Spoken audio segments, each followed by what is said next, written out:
नमस्कार दोस्तों, आज हमारे साथ दीपा जी पेन कैसे शुरू हुआ घुटने में ये थोड़ा-सा सवित सर से स्टार्टिंग बताओ। में सर मैं रनिंग कर रहा था, रनिंग से स्टार्ट हुआ था। रनिंग के बाद में हल्का-सा बाइक का थोड़ा गिरने का झटका हो गया। वो भी हुआ था, बाइक एक्सीडेंट टाइप में। हुँ।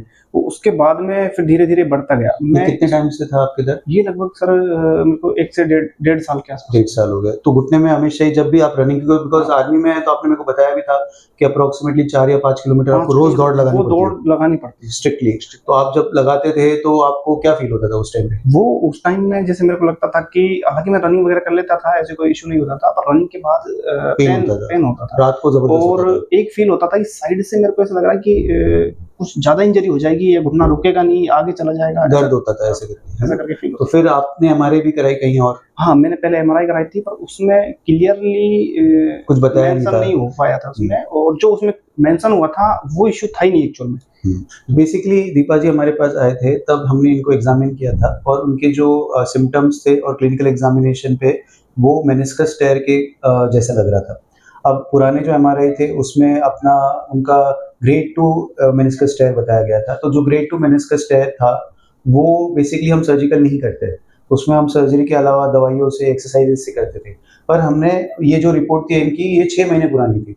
6 महीने बाद हमने क्या किया, एक रिपीट एमआरआई कराई। जब हमने रिपीट एमआरआई यहाँ कराई तब देखा गया कि वो मेनिस्कस टेयर आधा ना होके पूरा था, ग्रेड 3 था और वो आर्टिकुलर सरफेस तक जा रहा था और उसी एरिया में हमने पेन था। तो कल हमने इनका ऑपरेशन किया था।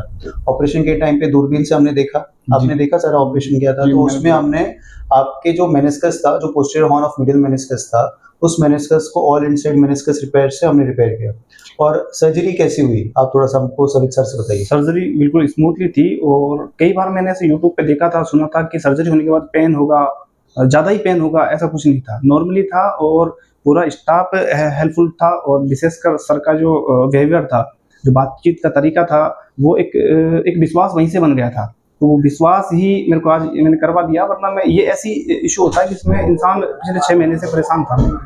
तो मैं ये सोच रहा था कि मैं कहाँ करवाऊँ, एक ऐसी मेरे को विश्वास। तो बेसिकली ऑपरेशन के टाइम पे जब आपने देखा था, तो घुटना जो आपका मेनिस्कस जो हमने प्रोब डाला और उसको खींच रहे थे, हाँ। मेनिस्कस अंदर की तरफ आ रहा था। हाँ। क्योंकि वो एक्चुअली विजिबल नहीं था, वो पीछे की तरफ फटा हुआ था, तो हमने अंदर डाला तो प्रोब घुस गया अंदर और वो मेनिस्कस हाँ। बाहर आने लग गया। पर जब हमने रिपेयर कर दिया उसको, जिससे हमने उसको फिट कर दिया और उसको टाइट किया, तो आपने देखा जब मैं थ्रेड को खींच रहा था तो मेनिस्कस अंदर घुस रहा था और वो अच्छे से सेट हो रहा था।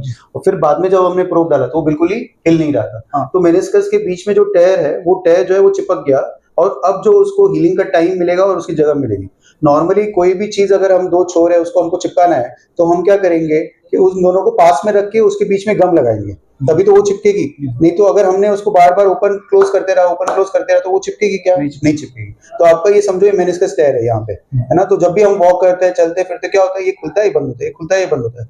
इस एरिया में हमेशा ही इसको हीलिंग का टाइम नहीं मिल पाता। तो हमने क्या कर दिया, उसको बंद कर दिया। अब बंद कर दिया, अब चलोगे फिरोगे तो भी ये बंद ही रहेगा, ये खुलेगा नहीं और उसमें फिर हीलिंग के चांसेस बढ़ जाते हैं और वो हील हो जाएगा। तो ऐसे करके धीरे-धीरे जैसे हम अब 1 महीने तक पैर पे वज़न नहीं देंगे ताकि घुटने का प्रेशर उस पे नहीं पड़े और मेनिस्कस को हीलिंग का टाइम मिले, फिर 1 महीने बाद थोड़ा वज़न देना शुरू करेंगे, पौने 2 महीने में पूरा वज़न देंगे। और जिस एरिया में आपका पेन था, जो हमको एक पॉइंट पे बताया, अगर मैंने इस पैर पे इधर दबाया, इस जगह पे जैसे आपको उस साइड में सीवियर पेन था, तो उसी जगह पे मैं जब दबाऊँगा, जब आपको पेन नहीं होगा, तो इसका मतलब मेनिस्कस ठीक हो गया। ठीक है? यही हमारा आपका क्लिनिकल डायग्नोसिस होता है, ना कि एमआरआई कि हम वापस रिपीट एमआरआई करा के देखें कि भई एमआरआई में मेनिस्कस हील हो गया है। ये नहीं मिलेगा, क्यों? क्योंकि जो अपने ट्रैक बने हुए हैं मेनिस्कस नीडल के, वो भी ऐसा अपने को प्रतीत करेगा कि मेनिस्कस हील नहीं हुआ। बट वो चीज़ अपने को एमआरआई पे ना डायग्नोस करके क्लिनिकली डायग्नोस करनी पड़ेगी कि जिस जगह पे आपका मेनिस्कस टेयर हुआ था, उस जगह पे हमने दबाया तो आपको पेन नहीं हुआ, इसका मेनिस्कस ठीक हो गया। फिर 3 महीने बाद, 6 महीने बाद जब आपने मसल्स की स्ट्रेंथिंग बहुत अच्छी की, तो आप रनिंग करोगे, जॉगिंग करोगे, सारी चीज़ें करोगे, उससे क्या है मसल्स में आपकी स्ट्रेंथ आएगी और फिर आपको कोई भी पेन नहीं रहेगा। तो आप रूटीनली अपने सारे दौड़ 5 किलोमीटर, 10 किलोमीटर जो भी करना चाहो वो आप कर सकते हो।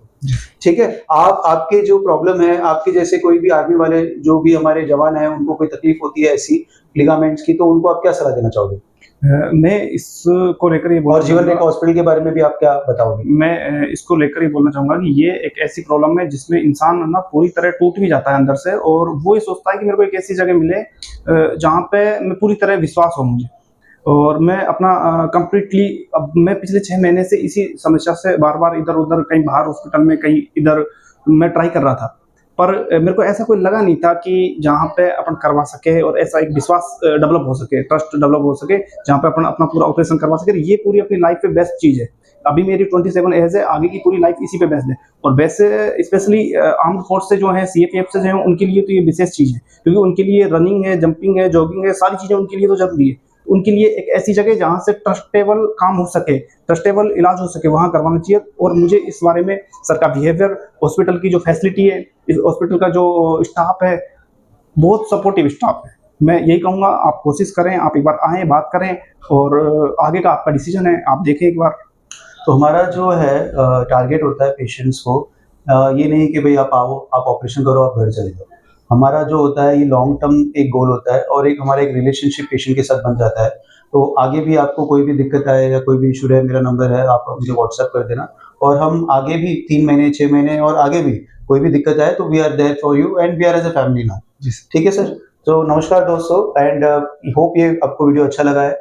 ऐसे ही हम मोटिवेशनल वीडियोज़ और इंस्पिरेशनल वीडियोज़ डालेंगे, और प्लस पेशेंट्स को ठीक करने वाले वीडियोज़ डालेंगे शॉर्ट टर्म, और आपके भी लॉन्ग टर्म, जो 6 महीने बाद जब आप रनिंग करोगे वो भी हम वीडियो डालेंगे, ताकि उससे लोगों को भी एक पता चले कि भाई हम सिर्फ शॉर्ट टर्म गोल्स की बात नहीं करते, हम लॉन्ग टर्म गोल्स की भी बात करते हैं। सो टेक केयर और नमस्कार, थैंक यू।